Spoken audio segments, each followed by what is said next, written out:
I have my 3-inch Bearcat here. As anybody that owns one of these guns knows, they're awesome little guns to carry, and they're fun to shoot. The problem is when it comes to eject the fired casings. The 3-inch model from the factory just doesn't have enough ejector stroke to clear the cases out of the chambers. It makes it just a real pain to shoot. Kind of takes the fun out of shooting these. I modified the extractor rod on this one. Actually, it's a completely different extractor rod. I'll explain that in a second. I just fired 6 rounds out of this. I want to show how easy this ejects the casings. Got enough ejector rod to completely eject the fired casings.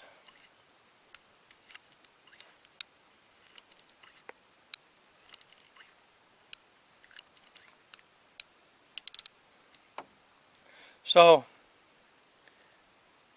the trick to accomplishing this is I ordered an ejector rod for a full-size Bearcat.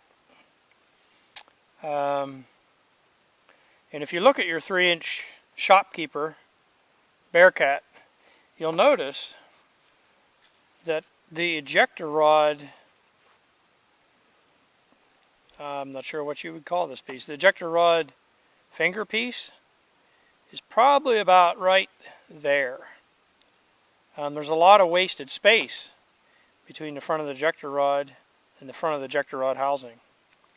So what I did a number of things. I ordered an ejector rod for a 4-inch Bearcat, the full-size Bearcat. Then I cut the slot longer in the ejector rod housing.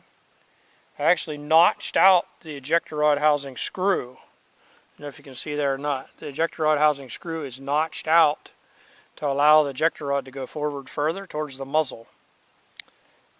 I also relieved the front of the ejector rod itself, I don't know if you can see it there, so that the ejector rod can travel further forward.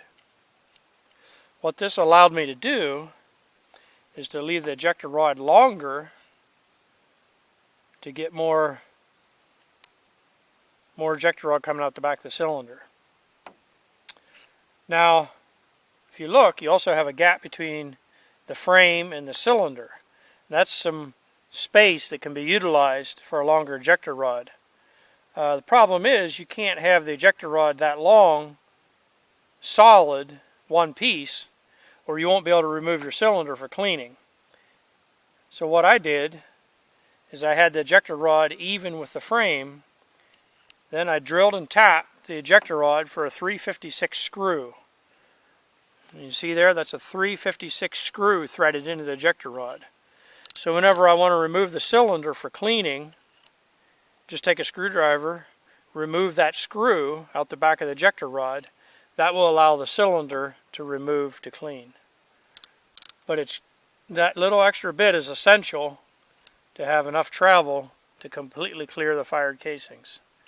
So that modification, that turned this little Bearcat into a gun that I dreaded to shoot, just because it was such a pain to extract the fired casings, to one that's just absolutely fun to shoot. You get enough ejector rod travel to completely clear the fired cases. I hope this helps somebody out there. It takes a little bit of fiddling to get it done, but it's really not that hard of a job.